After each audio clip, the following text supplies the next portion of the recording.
Statistically, most of you are straight. I'm sorry for your loss. We can't all be Pan, the god of goats. But you're special too. You're obviously a snowflake. You're special. This is the Lego movie, and you are the special. Straight, but still special. Because of your personality. Statistically, you're most likely brunette, but you're still special. Just get some hair dye. Statistically, you're most likely 5'8" or below. You've just moved into the haunted mansion, except it's not a mansion. It is a one-bedroom apartment. You move into the haunted one-bedroom apartment, and you stand in front of the mirror, and you say, Bloody Mary, Bloody Mary, Bloody Mary, because your friends told you that this apartment is totally haunted. And they dared ya. They dared ya to say Bloody Mary 3 times in front of the mirror, because this apartment is totally haunted. And after you said Bloody Mary 3 times, I appeared in front of the mirror. I appeared inside the mirror. I'm inside the mirror, and you're outside the mirror. And I said, hey, my name is not Bloody Mary. What's wrong with you? My name is Benya. And you said, am I high? Or my friend's right, and this apartment is haunted. And then I said, oh yeah, the apartment is totally haunted. I'm a Jedi ghost. I'm Moaning Myrtle. Whoops. I'm obviously Moaning Myrtle. Would you look at me? My name is Myrtle Benya. Therefore, bugger off. Make like a leaf. Get out of here. You obviously need to vacate the premises immediately, because this apartment is haunted. Get out of here. Benya Myrtle. Mercer. The first. And I totally drowned in the shower. Therefore, you need to get out of this apartment immediately. Else, I'm totally gonna murder you in your sleep. And after I murder you in your sleep, I'm gonna possess you like a demon. I'm gonna possess you. Just like Steven Universe possessed Lars Beriga. I'm gonna possess the heck out of you. Just like Agent Smith possessed all those humans. You know, the NPCs? You're obviously an NPC, and I'm Agent Smith. My name is Myrtle Smith. Don't call me Bloody Mary. That's real rude. I hate that nickname. I'd rather be called Moaning Myrtle than Bloody Mary. Would you look at me? I'm obviously Myrtle. And I'm British as fuck. Can't you hear my accent? Bugger off. I'm totally British. Everyone believes that. Fine. I'm Canadian. Everyone believes that. And I'm haunting this bathroom. Therefore, say goodbye to your deposit. And split. Split. James McAvoy. Split. Am I being too subtle for the audience? You don't have a brain or a head. Nice to meet you, D.D. Dexter. Dexter Morgan. You were not meant to become what you became, but your new name is Luigi, and I'm Mario. Therefore, 7 years ago, this apartment was totally built on an ancient Egyptian burial ground. And I'm obviously the pharaoh. No, I'm not Cleopatra. I'm the other pharaoh. Would you look at me? I'm Ra. Ramses. But my friends call me Alex. Alex Diaz. I'm Captain America Chavez. And I'm also moaning. Can't you hear me moaning? I'm a Jedi ghost. And my name is Miles. Myrtle. The turtle. Squirtle. Miles. Benya. I'm a, Benya gem. I'm a whaling crystal. This old philosopher's stone. He's a tiny rolling stone. I'm British as fuck. Would you look at me? I'm as British as Mary Poppins herself. That's why they call me Rainbow Quartz. Anyway. I'm haunting you.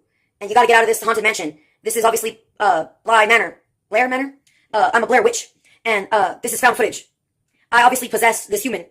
And if you don't get out of here soon, I'll possess you next. It follows. I'll infect ya. Like, what was her name? Unity? I'm obviously Unity. Is your name Grandpa Rick? I'm Unity. Hey. Sanchez? Love that guy. Of course I do. He's my favorite ex-boyfriend. Frederick? Sanchez? Eduardo? Stein. Yeah, he's my favorite ex-boyfriend. Everyone knows. That Frederick Sanchez, Frankenstein's monster weenie, is my favorite corpse bride. And he's obviously a Yakuza house husband. So, it's not too late. You can still get out of the haunted apartment. Don't you want to leave and protect the sanctity of your soul? We could dance and sing and create a fusion, just like Jennifer and Ben Hargreaves. But why would you want to do that? You would turn into a giant monster. You don't want to be like Uncle Ben. Everyone knows what happened to Uncle Ben. You don't want to be like Jennifer. Everyone knows about Jennifer's body, huh? You don't want to be Jennifer's body. It's not too late. Get out of here. You're obviously a married man. Get out of here. I'm totally a nun. And, I don't want married men. I only want divorcees and virgins. You gotta sacrifice a virgin in a volcano. If you're not divorced, you must be a virgin. Are you ready to jump in the volcano with Shark Boy? Do you do? Lava girl, thank you for bringing me into your dream. I will be a lucid dreamer. Mesmer? I am Mesmer. Foul, foul, foul. How do you do? Lava queen, thank you for bringing me into your world. I will be a magic mirror for my Elsa queen. I'm a genie in a bottle, baby, memento mori, dust to dust, filling up a coffee mug. The kid wants coffee. I am Malachite. So let's go fly a kite in the arms of your grace. And let's also have a tea party on the ceiling, huh? You ain't got a nose or a brain. Nice to meet ya. Hi, my name is Trolls in the Dungeons. Don't I look like a Ravenclaw? My name is Squirrel. And you are obviously Weasley. Weasley is my queen, I say. She always lets the quaffle go. She really can put on a show. Weasley is my queen, and Weasley is my king. Weasley is a ferret face. Weasley, she will win the race. Weasley is a queen. Sometimes I think there's still hope for my family members. But then I remember, well, I don't think there's hope. Nah, they're in a cult. But you're still special. Just get some shoes with, a heel. And you're special too. Statistically, you're most likely someone who is old enough to vote. But you're special too. Pretend. Let's pretend. I'll politely believe you. Statistically, most likely, you're a coconut. But let's pretend. You're really pale. Yeah, obviously, I'm speaking to a white person. Because statistically, you're a coconut. And you're speaking in English. Obviously. Let's pretend. Statistically, you are special. And your name is Joe Goldberg. Let's pretend. Statistically, you're having a really good day, really good month, really good year. And you're really pleased with everything that's been happening. You're thrilled. Statistically, I'm the bad guy. But you wouldn't hit a guy with glasses. Would you? I'm just Velma. Well, fine. You totally hit me with my glasses. What's up, Scooby-Doo? Statistically, you're a dog person. But the Egyptians worshipped cats for a reason. Why should I try to talk them out of their cult? It's too late. But one of them, he'll step out of the cult every once in a while, and then he'll go back. And then he'll step out of the cult, and then he'll go back. He's younger than me, but not by much. I think it's too late for him. Sometimes my father tries to talk me into being friendly with the cousins. He'll say, hey, Miranda, she's just like you. She had a husband, and then she divorced him, and then she had a girlfriend, and then she broke up with him, and now she's got a boyfriend. And I'll say, what's your point? Is your point that you want me to get a boyfriend? And then he'll say, she had depression. She's just like you. And I'll say, you gotta give it a toss. I remember my childhood with her, and I don't remember her fondly. What am I gonna chat with her about anyway?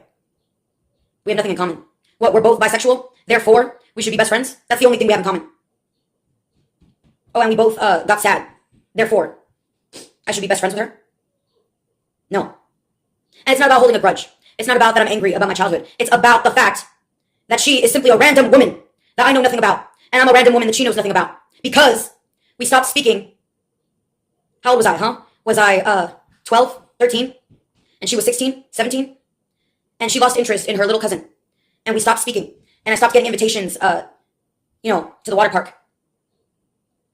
It's not her fault. It's not my fault. It's no one's fault. I haven't seen her or spoken to her since I was a 13-year-old. I don't know anything about her life now, and I don't care. But sure, we have so much in common because she had a girlfriend once. We're practically twins.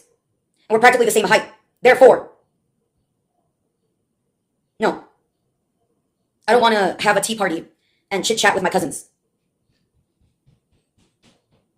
And I don't want to have a tea party with my sister either. When do I see her? Thanksgiving and Christmas. And she very nervously gives me a polite smile from across the table. But she doesn't speak to me. She never talks to me alone. The only time I ever see her is in this group of people who are genetically related to the both of us. And she'll give me awkward small talk. And her husband will give me a compliment on my freaking maroon overalls. And they'll try to chat with me about pop culture. And if I'm honest about my opinions concerning